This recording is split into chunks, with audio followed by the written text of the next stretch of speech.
For me, photography is not just about clicking pictures, but it's about capturing a moment, a single moment that you could cherish for a lifetime.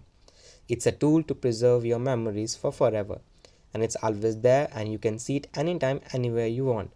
Also, it's a very powerful way to convey a message as well. So, why photography is so important to me?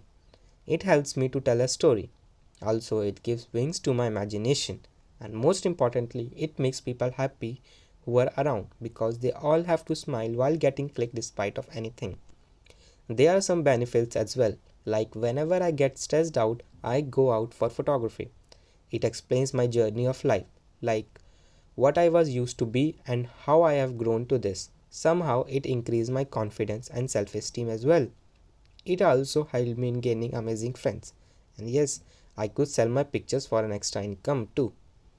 There are different styles of photography as well. This includes wildlife, nature, night, black and white, astrophotography, street, commercial, sports, portrait, food, event, and fashion photography.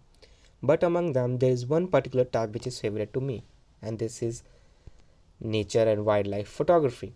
I'm grateful to this amazing environment which led me to see this huge variety of flora and fauna and landscape it has, which we could only imagine.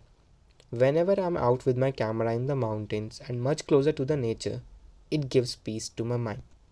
So let's talk about some tools of photography. We need a good camera, camera lenses, tripod stand, and some basic knowledge of focal length, which is just nothing but the distance between the object and the camera. And the most important is the correct exposure. Correct exposure make your picture perfect.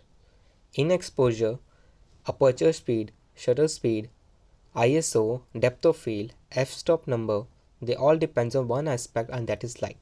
An amount of light can affect your picture significantly, and to get a picture perfect, one has to know about these basic principles related to it. Aperture just nothing but the closing and opening of lens, whereas an ISO increases the light sensitivity, depth of field gives depth and clarity to your picture. F-stop number. F-stop number helps to give you a clear and focused picture of a particular subject. So as you can see, the image of a chameleon on the left side has a very low f-stop number and it is highly focused at the face of the chameleon and rest is blurred out. Also, I need some good amount of light, so I kept my camera at a low f-stop number. Whereas in the other picture, f-stop number is high and everything in the picture starts to appear clear at the back as well. But yet, it's a darker one. So, the greater the f-stop number, more dark it would get, and lower the f-stop number, more light it could get. Shutter speed.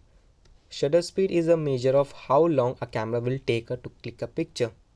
It's about the fraction of seconds. Slow and fast shutter speed are the types. So here a dip picture of eagle is example of high shutter speed. High shutter speed can pause an action of an eagle at a particular time section. It looks like this eagle is freezed in the air, and while in the other picture, which is an example of low shutter speed, where it's hard to freeze a moving bus because this took a great time to click. So if one masters all these principles related to exposure, then they would certainly bring out a good result in terms of photography. Thank you, and I hope you will like my presentation.